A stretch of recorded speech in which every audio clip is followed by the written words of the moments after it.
Welcome back. The Johannesburg High Court is reportedly struggling with a severe backlog of cases. Trial dates are set as far ahead as 2019. The latest lead time bulletin from the Office of the Deputy Judge President of the court, Roland Sutherland, reads, "The crisis of unacceptably long lead times continues to be exacerbated." The bulletin was addressed to several law associations, appealing to them to serve pro bono to help alleviate the backlog. Let's now bring in the Gauteng Judge President, Dunstan and Mlambo, for this discussion.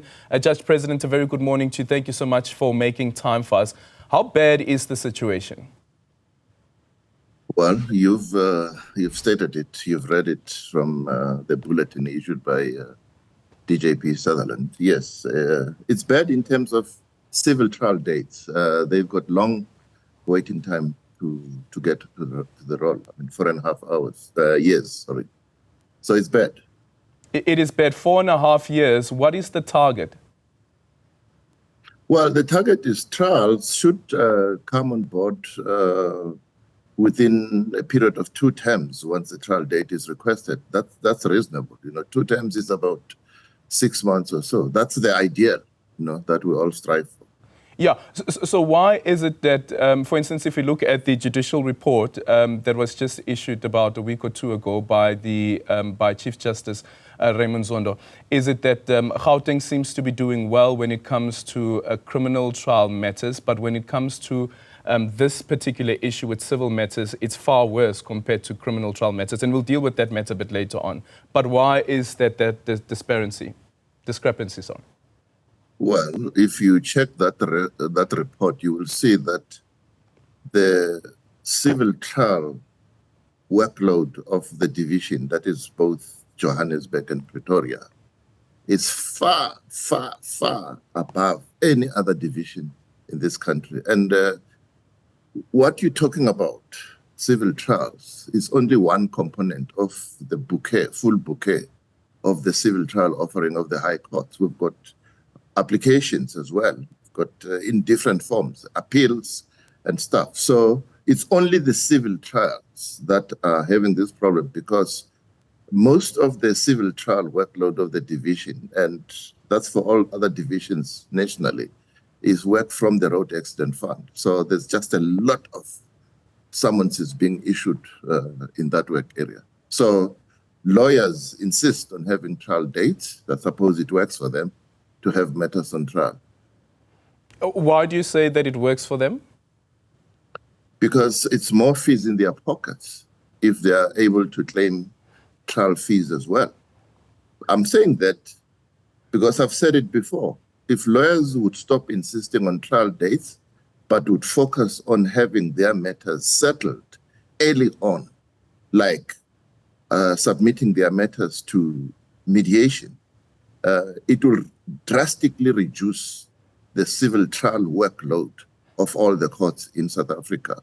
But once a trial takes its time, with all the pleadings being exchanged, everything being done, by the time it gets settled on the trial date, then the fees that have been generated are far above than they would have got had they settled the matter early on. And I'm saying that deliberately, Aldrin, because if you look at what we do in terms of the matters when they come on the trial roll, we've got what we call a settlement roll. Mm-hmm. These are matters that land on the trial roll. Immediately the trial date arrives, the matter is settled. And you ask yourself the question, why is it settled when it is on the trial date, when the trial date has arrived? Why wasn't it settled years before? And you find that the amounts that they settle for are amounts that they could have agreed very early on. So I'm saying it deliberately. Had this insistence on having trial dates, if it's to be tempered, and lawyers be prepared to submit their matters to alternative dispute resolution processes, we would not have this problem. Because that's the only area that is having this problem of long lead times. Yeah. Judge President, with that said, who should then take blame for it? Is it not the the judiciary itself? That yes, on one end, I am a lawyer and I am running a business, so I'll try to get as much money as I can out of my clients, I would think sometimes. But also the other part is that, do you have a judiciary that has the capacity to respond to the number of matters that are coming before it? You have a judiciary that is capacitated to deal with a certain workload. The workload we are dealing with, we are not capacitated to deal with. We don't have the judicial post to deal with the workload that's here. So we can take that blame. It's not the first time we've said our workload is increasing, right? We've been saying we need the creation of more judicial posts. We don't have them. And frankly speaking, I think it may be a blessing in disguise that this crisis is here, because the powers that be will hear and will understand what the situation is, because there's no meaningful access to justice. You can't blame the judiciary for this. We can deal with whatever we can deal with. We're not robots, we're humans. We can deal with as much, not more. So are you saying that the executive should take blame for this? Well, if you want to play the blame game, it's up to you. I'm not going to point fingers at anyone. I'm just saying, we engage as one arm of government with the other arms of government, and we know where the purse strings are, you know? So if we say we need more judicial posts, we need more judicial posts because we can see what's happening. Yeah. With your conversations that you and the engagements that you've had with the executive, what has the response been? And I'm also asking this on the basis of what, again, Chief Justice Zondo had said when delivering that report, that the workload even of the Constitutional Court has increased because of that expansion in terms of its jurisdiction, to such a point that they're also asking on experienced lawyers to come and assist the court. Has there been any response from the executive? What are they saying? Well, let me not speak about the Constitutional Court because that's a separate conversation. Sure. I'll talk about the high courts. What the executive did is former Minister Lamula appointed former Deputy Chief Justice Moseneke to form a committee to look at judicial establishments. That committee rendered its first reports that looked at jurisdictional boundaries. Now, what it is doing now, it has rendered its interim report regarding judicial establishments. And it is a welcome step on the side of the executive to establish this committee to look at the ideal resourcing from a judicial establishment point of view of the judiciary. And we've seen the interim report. We've engaged with it. We've actually agreed to have a date with the committee where the High Court leaders, that is all the judges president, will be meeting with the committee to discuss the interim recommendations made. But the main recommendation made by all the high courts when they made recommendations to or submissions to the committee were that please create more judging posts. And the response from the executive? Well, I'm saying the response was to create the committee. Yeah. I suppose the executive will look at what the final recommendations are from the committee. And I can tell you, it's not only the judiciary that have said to the committee, create more judicial posts.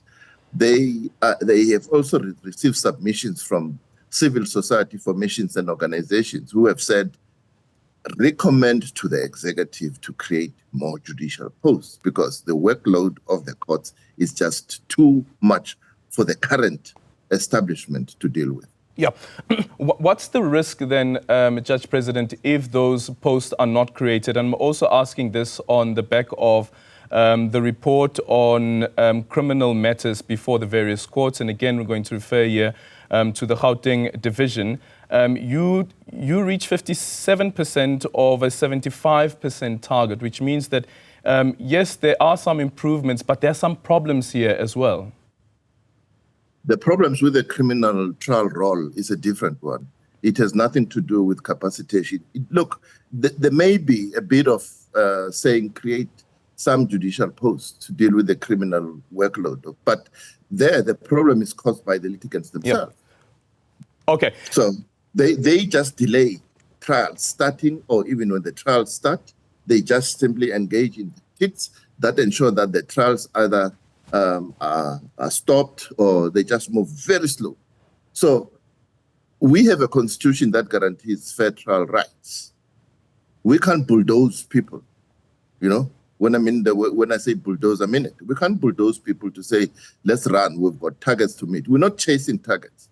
We're chasing and the objective of the Constitution to make sure that there's fair access to justice. Okay. In the bulletin that was written by Deputy Judge President Sutherland, he also writes, and I think this is a proposal, that when it comes to matters relating to the Road Accident Fund, that 500 plus cases shall be enrolled and heard by 10 pro bono acting judges in each week. Is this really ideal to have private lawyers acting as judges, but on a pro bono basis? Well, it's been with the judiciary from time immemorial. There's nothing untoward about it. It's actually one way in which the private professions have assisted us to try and stem the tide. And that initiative is aimed at reducing the number of default judgment applications because, as I mentioned, the RAF is the main litigant in the courts. And in almost a high number of instances, the Road Accident Fund doesn't even bother to defend. That's why we have default judgment applications. And they rise because RAF litigation has just hit the roof.